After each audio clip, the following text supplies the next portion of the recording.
Bonjour à tous, bienvenue dans cette nouvelle vidéo, une vidéo où je vais vous conter 5 threads d'horreur qui nous viennent de Reddit. Vous allez voir, chacune des histoires que je vais vous présenter dans cette vidéo auront toutes des thèmes assez différents. J'aime beaucoup parce qu'on va explorer divers univers, divers contextes. J'espère que cette vidéo vous plaira. Si c'est le cas, je vous invite à laisser un j'aime et à vous abonner à la chaîne. Je vous invite également à me rejoindre sur Instagram si vous souhaitez par exemple me partager votre histoire. Je tiens à remercier tous ceux qui se sont abonnés suite à ma vidéo thread abonné sur Instagram. Sachez que ça me fait très chaud au cœur et si ce n'est pas encore le cas, bien sûr, je vous invite à me rejoindre là-bas. J'espère que vous êtes maintenant bien installés, que vous êtes prêts à entendre ces différentes histoires. Et si tout est bon de votre côté, on est parti pour se lancer dans ces 5 threads d'horreur les plus effrayants.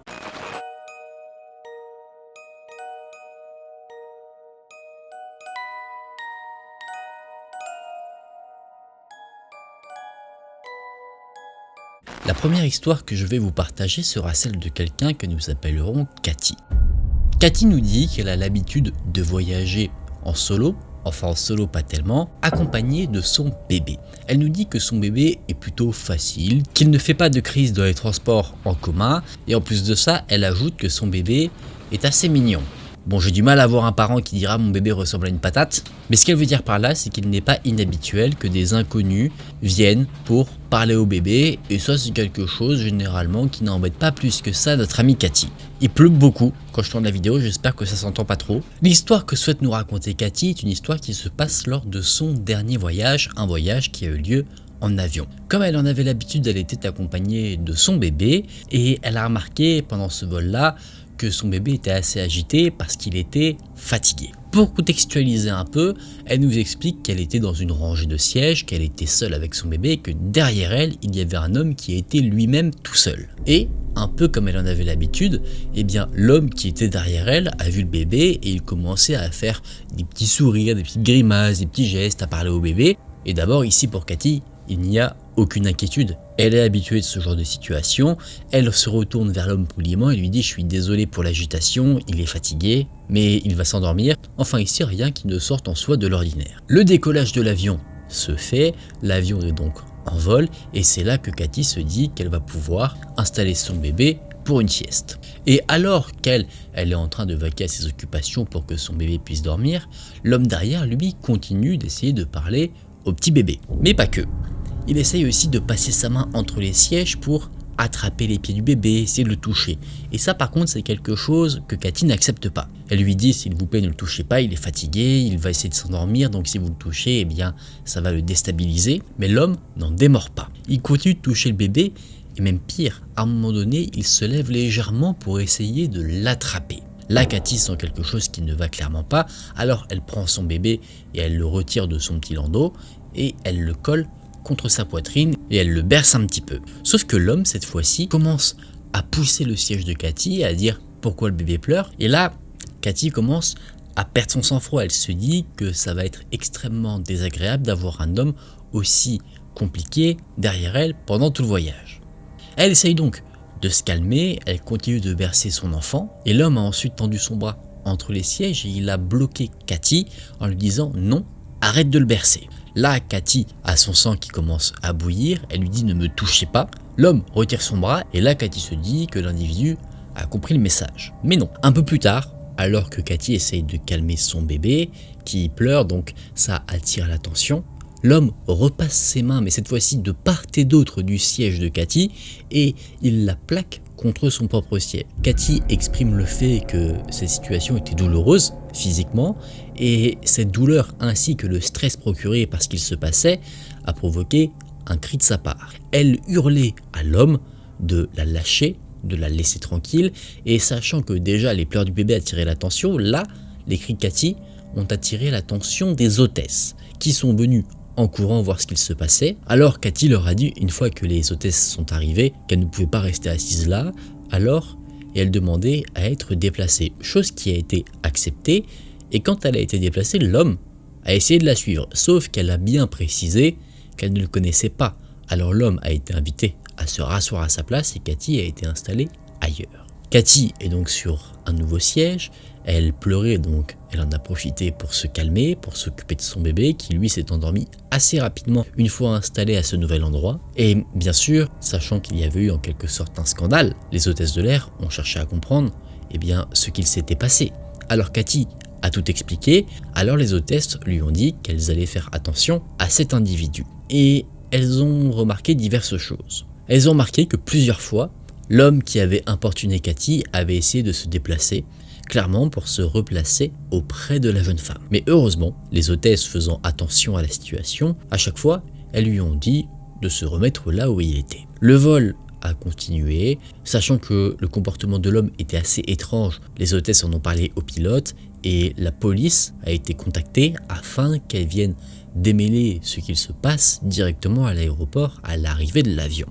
D'ailleurs, quand l'avion a atterri, l'homme au comportement assez particulier a été escorté par la police et il applaudissait comme s'il était fier de lui et de ce qu'il avait fait. Bien sûr, Cathy aussi a été escortée parce qu'elle devait donner sa version à la police de ce qu'il s'était passé. Donc elle a eu un entretien. D'ailleurs, elle explique que l'entretien était assez long, ce qui lui a fait rater sa correspondance. Après avoir témoigné, elle a été libérée par la police et c'est une fois bien rentrée chez elle que là, elle a eu du nouveau sur ce qu'il s'était passé.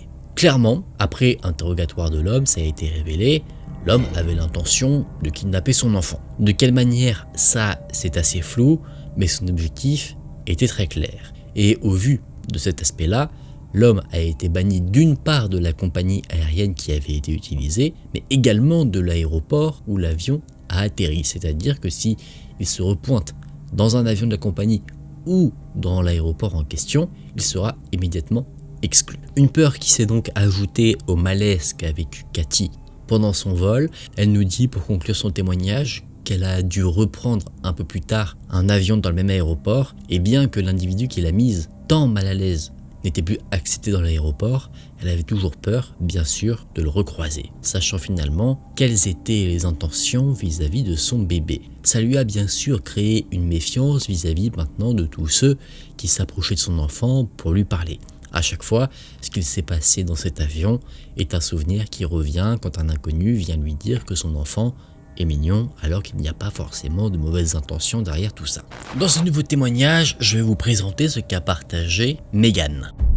Megan nous dit que son histoire prend place lors du mariage d'une de ses vieilles amies du nom de Courtney. Pour contextualiser un peu les choses, Megan nous raconte qu'elle a grandi dans une famille religieuse, qu'elle allait à la messe tous les dimanches et que Courtney est la seule amie qu'elle avait gardée de la période où elle allait dans son ancienne église. Elle avait fait la rencontre de Courtney là-bas. Et déjà, en arrivant au mariage, à la réception, Megan s'est vite rendu compte qu'à part Courtney, tout le monde semblait la dévisager. Elle connaissait les autres personnes, elle les avait déjà vues car c'était des membres de l'ancienne église qu'elle fréquentait, et tout le monde semblait un peu la juger. Quoi qu'il en soit, cet événement heureux continue, le mariage suit son cours, et à un moment donné, Megan est assise à une table, la table où tout le monde est censé manger. Elle s'ennuie un peu, elle n'a pas forcément de monde avec qui parler, avec qui faire la conversation, donc à un moment donné, elle décide de sortir son téléphone pour jouer un peu dessus. Et c'est alors qu'elle est en train de jouer qu'un homme s'assoit à côté d'elle. L'homme s'est présenté, il a dit qu'il s'appelait Anthony et que le plan de table, réalisé par les mariés, l'avait placé à côté de Megan. Lui se présentait comme étant un ami du marié, et donc naturellement la conversation entre Megan et lui s'est faite. Megan le trouvait plutôt mignon, il était intéressant, et en plus de ça, Megan se sentait assez à l'aise à ses côtés parce que c'était une des seules personnes qui n'avait pas l'air de la juger. En fait, ce qu'il faut savoir, c'est que Megan, bien qu'elle a eu une éducation religieuse, elle est devenue athée, d'où le fait que toutes les personnes présentes au mariage, à part Courtney, la regardaient d'un mauvais œil. Le mariage a continué et il y a eu un moment où les gens étaient invités à danser. Anthony a proposé à Megan de danser avec lui et pendant une majeure partie de la soirée, les deux ont dansé ensemble. Ils ont passé du bon temps, ils se sont amusés jusqu'au moment où Anthony a dit qu'il devait aller aux toilettes. Megan aussi avait envie donc qu'elle y allait à son tour, mais en sortant des toilettes, notre amie s'est rendu compte que son sac à main qu'elle avait laissé sur la table où elle avait dîné n'était plus là. Avec l'alcool, la fatigue aussi, Megan ne sait plus trop si elle avait effectivement pris son sac avec elle ou sinon si elle l'avait laissé dans sa voiture. Elle a quand même cette impression d'être sûre qu'elle l'avait bien pris à ses côtés, mais le doute subsiste. Elle est donc allée sur le parking, dans sa voiture, et miracle, le sac à main est ici. Mais le doute qu'elle avait initialement ne disparaît pas. Elle se dit que c'est quand même bizarre parce qu'elle se voit clairement avec elle au dîner, avec son sac. Bon, elle décide de passer à autre chose. Le principal, c'est qu'elle l'a retrouvé. Elle retourne donc dans la salle où se déroulent les festivités. Megan retourne danser un petit peu et là, elle se rend compte qu'Anthony n'est plus là. Est-ce qu'il est parti? Est-ce qu'il est ailleurs? Megan n'en a aucune idée. Alors, curieuse, elle allait demander au marié, qui était son ami, s'il était parti. Le marié a dit qu'effectivement Anthony était parti parce qu'il ne se sentait pas très bien. Megan est un peu déçue, mais elle passe comme une bonne soirée, donc elle continue de danser, mais assez rapidement après la question qu'elle a posée au marié, elle aussi commence à se sentir un peu malade. Alors, elle prend une décision, cette décision c'est de partir pour se reposer tranquillement, au calme. Elle va donc voir son ami qui l'a invité, Courtney, pour lui dire qu'elle va y aller, et après ses adieux, Courtney est allée à sa voiture, elle a sorti ses clés et elle est rentrée à l'intérieur. C'est en sortant ses clés de sa voiture pour la déverrouiller que là, Megan a eu un réflexe. Ce réflexe, c'est de regarder au niveau de l'arrière de sa voiture. Et c'est là qu'elle a vu Anthony, accroupi, qui attendait patiemment. Prise de panique, Megan a pris ses jambes à son cou, elle est retournée rapidement vers la salle où se déroulait le mariage. Anthony, lui, a commencé à lui courir après. Heureusement, Megan a réussi à rentrer à l'intérieur avant qu'Anthony ne la rattrape. Anthony ne l'a pas suivi par contre à l'intérieur. Megan est tout de suite allée voir son ami Courtney pour lui dire ce qu'il s'était passé et Courtney était assez choquée. Alors elle a demandé à son mari, en tout cas nouvellement mari, de raccompagner Megan jusqu'à son véhicule. C'est ce qui a été fait et là, comme par hasard, Anthony n'était nulle part. Megan a pu partir gentiment, rentrer chez elle et elle a pu se calmer de cette soirée qui a été normalement une belle soirée qui a fini en soirée traumatisante. Mais ça ne s'arrête pas là. Elle nous dit, alors elle ne sait pas comment, mais qu'Anthony a pris des photos de sa carte d'identité pendant le mariage. Alors, il avait son adresse. De plus, elle a appris que ce fameux Anthony n'est pas un grand ami du mari de Courtney. C'est une connaissance qui était suffisamment connue pour être invitée, mais sans plus. Ce n'était pas le meilleur ami du marié comme lui le prétendait. D'ailleurs, suite à ce qu'il s'est passé, le mari de Courtney a envoyé un message à Anthony qui n'a eu aucune réponse pour lui dire bien sûr que le comportement qu'il avait eu était complètement inadmissible, intolérable, et ce fameux Anthony a commencé, d'ailleurs, après le mariage, à stalker Megan. Il a effectivement été vu en train de rôder autour de son lieu de travail et il aurait pris la fuite quand il a aperçu qu'il y avait de la sécurité. Plus tard, Megan a appris d'autres choses assez troublantes vis-à-vis de cet individu. Anthony se présentait aux autres invités du mariage comme étant le petit ami de Megan, alors que bien sûr, ils venaient de se rencontrer. Megan a rapidement compris qu'elle était la cible d'un stalker, alors ce qu'elle a décidé de faire, au moment de la rédaction de son témoignage, c'était en cours, c'était de faire une demande d'ordonnance restrictive, empêchant donc Anthony de s'approcher d'elle en dessous d'une certaine distance. Le couac pour Megan, c'est qu'Anthony vit dans la ville où elle-même habite, il connaît son adresse, donc pour assurer sa sécurité en attendant, Megan vit chez sa tante, en espérant bien sûr qu'Anthony lâche l'affaire. Et ça, c'est tout ce qu'on peut lui souhaiter, que cette histoire, au final, se termine bien. Parfois, on dit que c'est pendant les mariages qu'on peut trouver l'amour. Je ne pense pas que Megan, quand elle s'est rendue au mariage de son amie Courtney, pensait une seule seconde qu'elle allait rencontrer un stalker qui allait tant la mettre mal. Dans cette troisième histoire, ce troisième témoignage, je vais vous raconter ce que nous a partagé Célia. Célia nous explique que quand elle avait 19 ou 20 ans, elle avait une meilleure amie. Une meilleure amie qui était en couple avec un garçon plutôt mignon, très gentil, assez drôle. Et à l'époque, Célia et cette meilleure amie passaient énormément de temps ensemble. Célia avait pour habitude de passer beaucoup de temps chez son ami et il n'était pas inhabituel que le petit ami les rejoigne. Ce petit ami en question vivait chez son arrière-grand-mère qui était apparemment assez stricte. C'est pour dire, même en ayant 18 ans, le petit ami avait un couvre-feu et s'il était en retard de quelques minutes à peine, l'arrière-grand-mère appelait la police. Ou alors, autre situation possible, elle l'enfermait dehors et il devait passer la nuit à l'extérieur. C'est donc vers 22 h environ que le petit ami devait à chaque fois être chez son arrière-grand-mère. Quoi qu'il en soit, un soir, Célia était chez sa meilleure amie. Elle buvait un petit peu, elle jouait aux cartes, elle passait du bon temps. Et c'est vers 21 h que le petit ami est arrivé. Et tout de suite, les deux amis ont vu qu'il y avait quelque chose qui n'allait pas. Et le petit ami a raconté qu'il s'était en fait battu. Bon, Pas de surprise, c'était quelque chose qui pouvait arriver dans la vie de ce fameux petit ami. Bien qu'il avait des qualités, il avait aussi des défauts. Et le temps passe, on dépasse les 22 heures, il est même minuit. Et c'est là que Célia et sa meilleure amie s'interrogent. Elles se disent, mais attends, toi t'es pas censé partir pour être chez toi à 22 heures. Et le petit ami va répondre que l'arrière-grand-mère s'était endormie et que donc il était enfermé dehors. De nouveau, pas de questionnement de la part de Célia ou de sa meilleure amie. C'était déjà arrivé, donc pourquoi ici il faudrait s'inquiéter? Célia passe la nuit chez sa meilleure amie, le petit ami était là aussi, et c'est le lendemain qu'elle rentre chez elle. Le temps passe un petit peu, et pendant la nuit qui a suivi, là, Célia reçoit un appel. À l'autre bout du fil, c'était sa meilleure amie, complètement en pleurs, qui lui demande de se rendre sur un site internet. C'était un site bien particulier, c'était un site concernant une prison, et il y avait la photo de quelqu'un sur le site de la prison. Ce quelqu'un, elle le connaissait, c'était le petit ami. Et il y avait ajouté à sa photo un texte qui disait que le petit ami avait réalisé un meurtre. Célia a appris qu'avant sa venue chez sa meilleure amie, le fameux petit ami avait battu à mort son arrière-grand-mère avec un marteau. Célia n'en revenait pas d'avoir passé le moment de la veille à boire, jouer aux cartes, parler avec un meurtrier, et il se trouve qu'en fait, le jour avant que la meilleure amie appelle Célia, c'est-à-dire après la fameuse nuit où le drame s'est produit, le petit ami a tout avoué. Complètement en panique, la meilleure amie de Célia a dit qu'elle allait s'enfuir avec lui, elle allait dans sa chambre pour faire comme si elle allait préparer des valises, mais ce qu'elle a fait en fait, c'est qu'elle a appelé la police. La police est venue sur le champ, ce qui a permis l'arrestation du fameux petit ami meurtrier.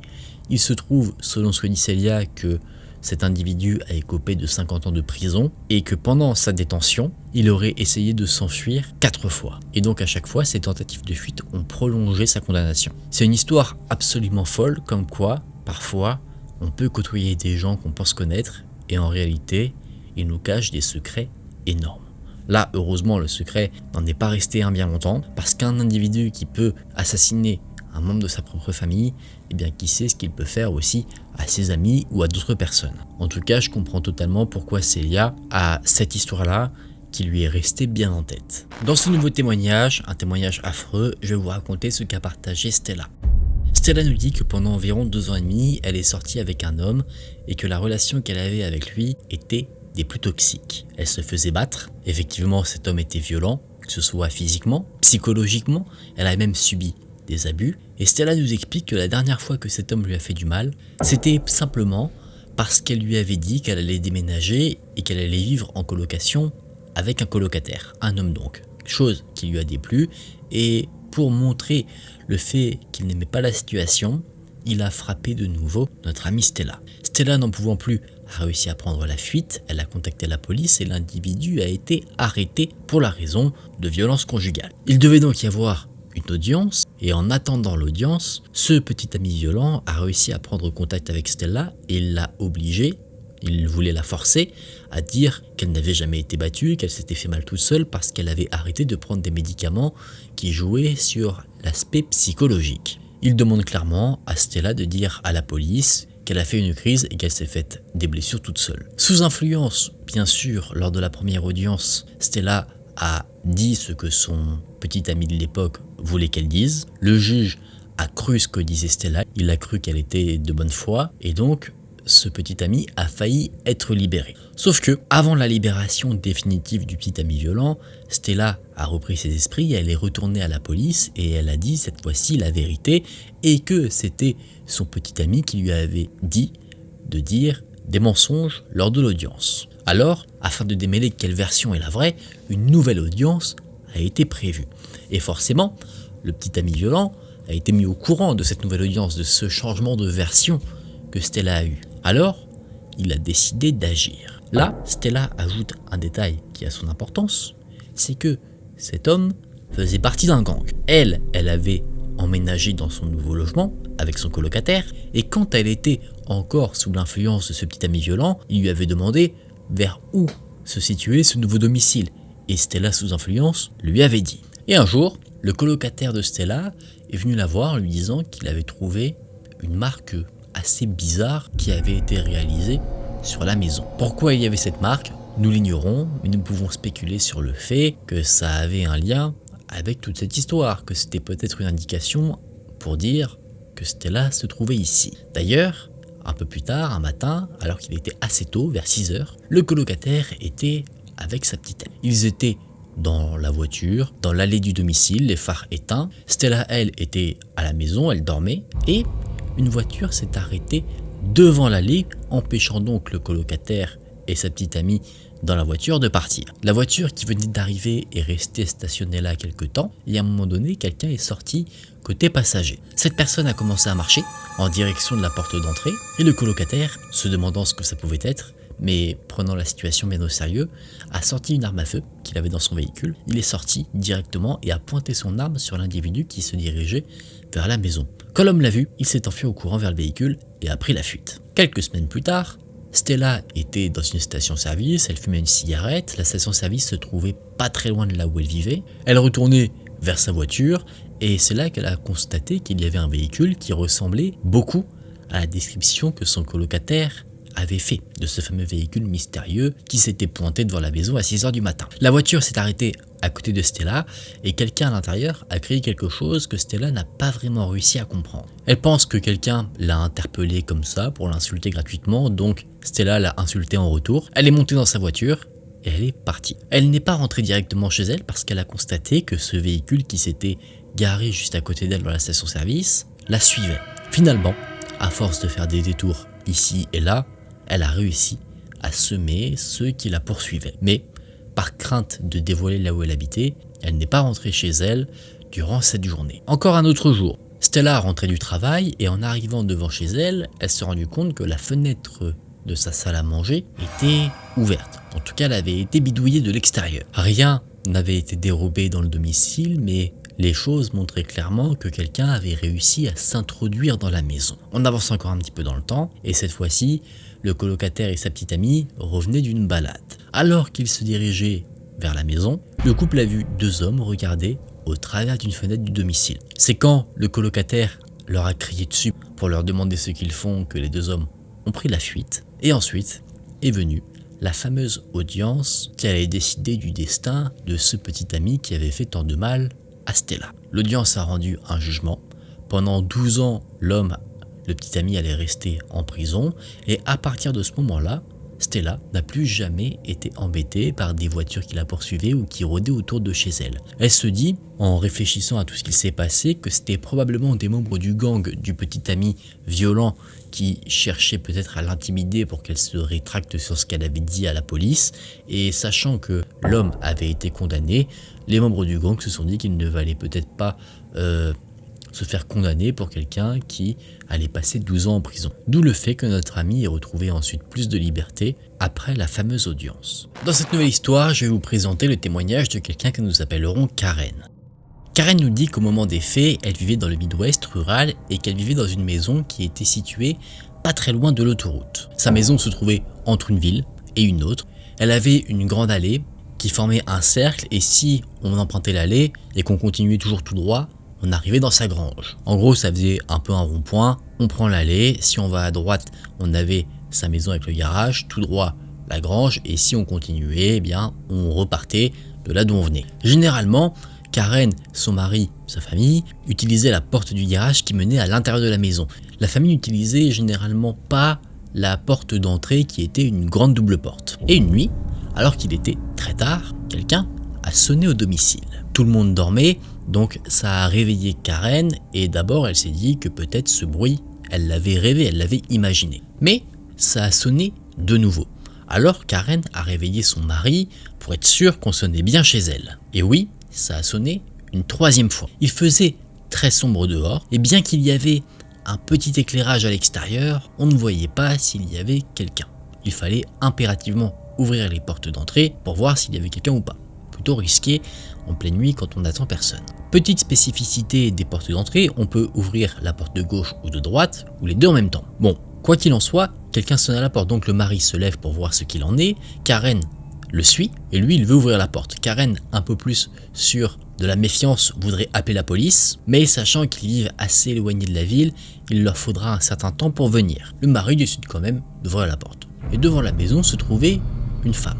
Cette femme avait l'air d'avoir environ 20 ans, elle n'avait rien d'anormal, à part le fait de venir chez Karen en plein milieu de la nuit. Karen jette un petit coup d'œil au-dessus de l'épaule de cette femme qui s'est présentée devant chez elle et elle voit qu'il y a un véhicule garé un peu plus loin dans l'allée. Elle présume donc que c'est le véhicule avec lequel elle est venue. Cette femme demande si elle peut utiliser un téléphone. Elle dit que la batterie de sa voiture est morte, qu'elle n'arrive pas à démarrer, alors elle demande si elle peut utiliser un téléphone pour appeler une dépanneuse ou en tout cas de l'aide. Le mari refuse, car lui dans sa tête il se dit que c'est comme ça que commencent les films d'horreur, c'est pas faux. Alors pour rassurer Karen et son mari et également aider cette jeune femme si vraiment elle a besoin d'aide, le mari dit pourquoi ne pas appeler la police. La femme semble réticente à cette idée, elle demande toujours si elle peut rentrer dans la maison, ce qui lui est refusé, et au moment où Karen et son mari disent qu'ils vont appeler la police et qu'elle va patienter dehors, la femme commence à s'en aller comme déçue. Là, un peu sur les fesses, le couple regarde la femme se rendre vers sa voiture, qui était peut-être à une dizaine de mètres. Et Karen, elle, décide de ne pas laisser la situation durer, elle va chercher le téléphone et elle appelle la police qui signale qu'ils vont venir aussi vite que possible. La police dit qu'ils seront là d'ici une quinzaine de minutes, ils n'ont pas l'air plus inquiets que ça quant à la situation. Après tout, il n'y a qu'une jeune femme d'une vingtaine d'années, ça ne semble pas représenter un quelconque problème. Pour eux, c'est une situation banale, une jeune femme qui conduisait, sa batterie est tombée en rade, pourquoi se dépêcher? Le couple continue d'observer la jeune femme, qui est maintenant arrivée à son véhicule, elle ouvre le coffre et aucune lumière ne s'allume quand elle ouvre le coffre. Donc effectivement, il semble que le véhicule ne soit pas alimenté en électricité. Et alors que la jeune femme fouille le coffre, la portière côté conducteur s'ouvre et un homme sort du véhicule, homme qui n'était jusqu'à présent nullement visible. L'homme rejoint la femme au niveau du coffre et il semble fouiller ou chercher quelque chose. Karen n'entend rien, elle n'entend aucune voix, aucun bruit et au bout de quelques instants, la jeune femme et l'homme qui était sorti du véhicule remontent à l'intérieur. Là, ça fait peut-être 5 minutes qui s'est écoulé depuis que la jeune femme a quitté le devant de la maison. Karen, elle, sent que quelque chose ne va pas, donc elle prie pour que la police arrive rapidement et elle voit toujours l'homme et la femme patienter dans le véhicule, sans rien dire, sans lumière, dans le silence le plus complet. Elle ne les voit pas, mais elle sait qu'ils sont là. Et alors que le couple patiente, Karen voit son regard être attiré par autre chose. Elle voit une silhouette qui marche de la direction de sa grange vers le véhicule. En plissant un peu les yeux,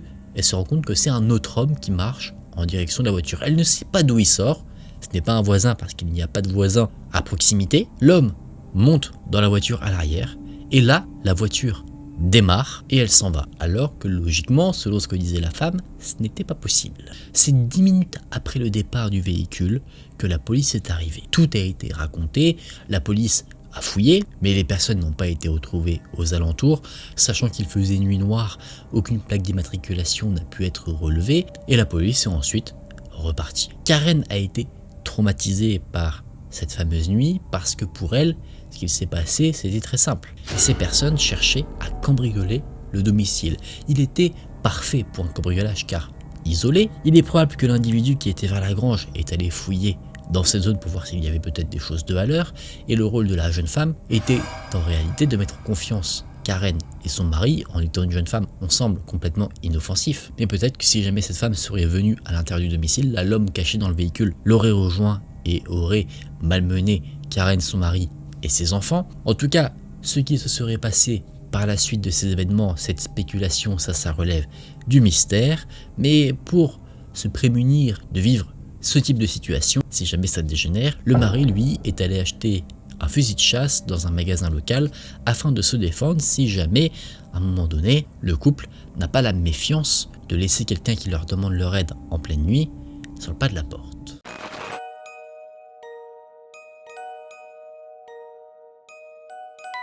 Et voilà les amis, on en a fini pour ces 5 extraits d'horreur, j'espère que ça vous a intéressé. C'est des histoires assez particulières qu'on a eues là parce que ça demande beaucoup de travail à notre imagination. Parfois il aurait pu se passer des choses très graves, mais peut-être rien du tout, on ne sait pas. On voit aussi l'histoire avec le point de vue des personnes qui les ont vécues, donc peut-être que nous, avec du recul, on envisage d'autres possibilités.